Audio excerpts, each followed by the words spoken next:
우리는 흔히 예수님께서 이 땅에 인자로 오셔서 우리의 죄를 사하시기 위해서 이 땅에 오신 것으로만 생각합니다. 그러나 성경에 따르면 인간이 죄를 짓고 타락한 것은 사실은 인간이 창조되기 전에 타락한 천상의 존재가 있었기 때문입니다.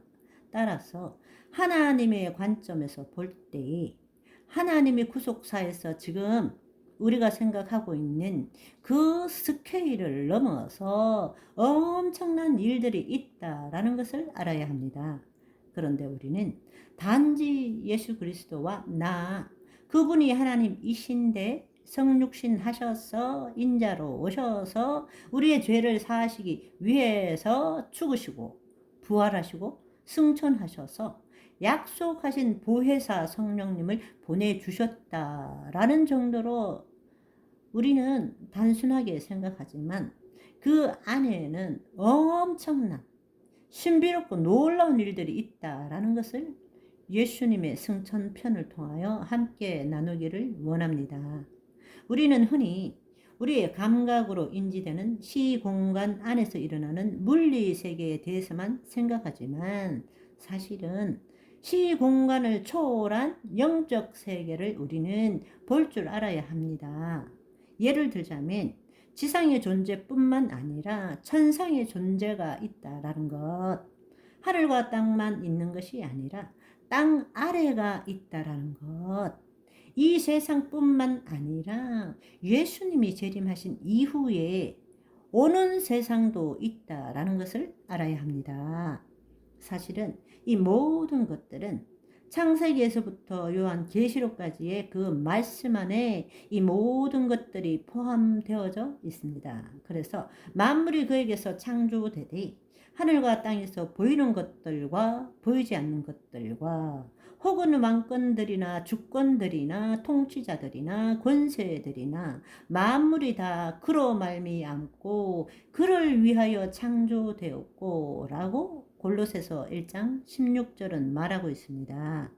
하늘과 땅, 보이는 것과 보이지 않는 것, 왕권, 주권, 통치자, 권세들, 이 모든 것들은 천상의 존재를 이야기하고 있는 것입니다. 그래서 히브리서 11장 3절을 보시면 믿음으로 모든 세계가 하나님의 말씀으로 지어진 줄을 우리가 알거니와 보이는 것은 나타나는 것으로 말미암아 된 것이 아니니라. 우리가 보고 있는 이 물리 세계가 전부가 아니라 이 물리 세계의 실제에 해당되는 보이지 않는 영적 세계가 있다라는 사실입니다. 우리가 그것을 알 때라야만이 이 땅에서 우리가 어떻게 살아야 할지를 분명하게 체험할 수 있습니다. 성경의 전체적인 흐름을 볼 때에 타락은 인간 이전에 창조된 천상의 존재로부터 먼저 일어난 것입니다. 따라서 하나님께서 예수님을 이 땅에 보내신 이유는 단지 인간의 구원만을 위한 것이 아니라 동시에 마귀의 일을 멸하시는 것도 포함되어 있다라는 사실입니다. 우리가 이것을 제대로 알아야 합니다. 우리는 그동안의 예수님의 사역을 인간의 죄의 대속 관점에서만 초점을 두고 보아왔지만 좀 더 거시적인 측면에서 볼 때 예수님의 공생의 사역과 죽음 후의 사역이 얼마나 놀랍고 신비로운지를 우리는 분명히 알 수 있게 되는 것입니다. 에베소서 3장 9절에서 11절에 놀라운 말씀입니다. 영원부터 만물을 창조하신 하나님 속에 감추었던 비밀의 경륜이 어떤 것인지를 드러나게 하려 하심이라. 이는 이제 교회로 말미암아 하늘에 있는 통치자들과 권세들에게 하나님의 각종 지혜를 알게 하려 하심이니 곧 영원부터 우리 주 예수 그리스도 안에서 예정하신 뜻대로 하신 것이라 말씀하십니다. 이것은 인간의 관점에서 해석할 때는 조금 힘들 수도 있어요. 그렇지만 이것을 우리가 제대로 이해한다면 하나님 속에 감추었던 그 비밀의 경륜, 그 경륜은 어떻게 풀어지느냐? 우리 주 예수 그리스도 안에서 예정하신 뜻대로 풀어졌다라는 것입니다. 그러니까 그 경륜의 비밀은 예수님께서 이 비밀들을 풀어나가셨다라는 것입니다. 그래서 마침내 성령님을 통해서 예수 그리스도가 누구인 줄 아는 그 믿음 위에 교회를 세우시고, 그 교회로 말미암아 이제는 하나님의 백성인 우리를 통해서 하늘에 있는 천상의 존재의 통치자와 권세들도 이 놀라운 하나님 안에 감추어졌던 이 비밀의 경륜을 그들도 알게 된다는 것입니다. 아멘. 여태껏 악한 천사들도 모르는 하나님만의 비밀스러운 경륜이 창조부터 예수님께서 예정된 대로 그 사역을 마쳤을 때까지는 천사들도 몰랐다는 것입니다. 그래서 예수님을 십자가에 못 박아 죽이면 사탄은 자기가 승리할 줄 알았던 것입니다. 그 못에 자기 머리통이 박살난다는 것을 미처 몰랐던 거예요. 하나님의 비밀의 경륜을. 그런데 이제는 하나님께서 교회를 통해서 이 비밀스러운 경륜을 다시 드러나게 하고 그것들을 천사들에게 알려주고자 하신다는 것입니다. 얼마나 놀라운 말씀입니까? 그래서 우리가 이런 찬송을 부르는 거예요. 주 내게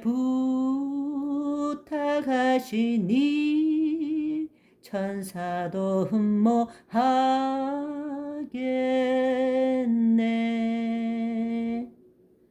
그러면 우선 천상의 존재부터 좀 알아볼 필요가 있습니다. 성경은 인간과 세상이 창조되기 이전에 하나님께서 천상에 거하는 존재들, 성경에 보면 하나님의 아들들, 천만 천사, 다양하게 권세, 통치자, 이런 표현들로 나와 있습니다.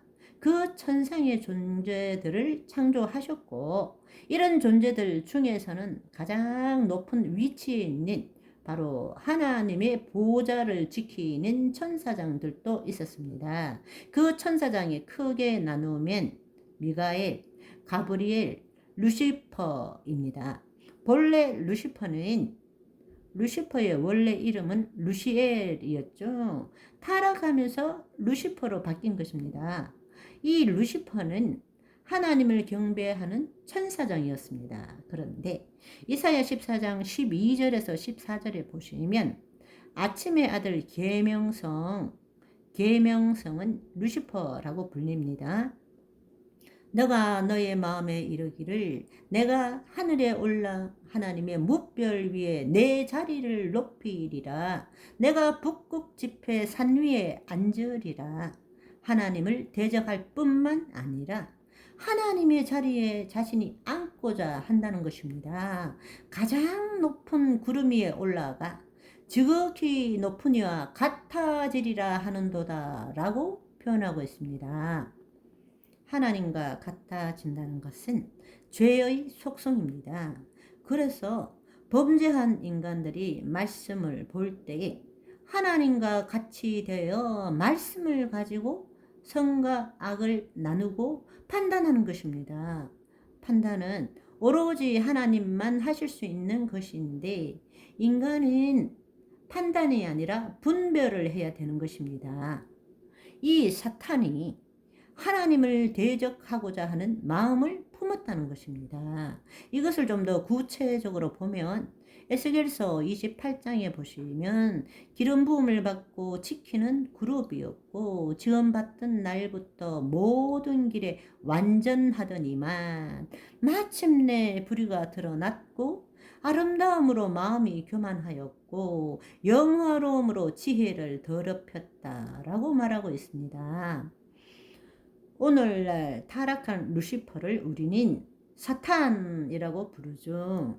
사탄의 원어적인 의미는 대적하는 자입니다. 하나님을 대적하는 자죠. 사탄의 헬라어는 디아볼로이고 그래서 이것을 우리는 마귀라고 부르는 것입니다. 따라서 사단, 마귀는 동일한 의미입니다. 요한계시록에 보시면 옛 뱀, 마귀, 큰 용, 사탄, 그리고 온 천하를 꿰는 자, 이렇게 다 동일한 의미를 나타냅니다. 한편으로는 그 사탄의 쫄개인 귀신인 헬라어로는 다이몬인데 영어로는 디몬이라고 부르고 우리말로는 악령, 에벨 스피릿, 악령이라고 부릅니다. 결국 귀신은 마귀의 쫄개들을 의미하는 것이죠. 자, 그러면 여러분 한번 생각해 보십시오. 사탄이 하는 일과 궁극적인 목적은 뭘까요? 사탄은 하나님을 대적함으로 자신을 하나님 위치에 있고자 하는 것입니다. 그리고 하나님께서 창조하신 이 피조세계에 자신의 왕국을 건설하고 모든 인간들이 자신을 경배하도록 만드는 것이 목적입니다. 사탄은 이 일을 위해서 수단과 방법을 가리지 않고 거짓말과 불순종과 각종 미혹과 시험들을 사용하게 되는 것입니다. 자, 오늘은 여기까지.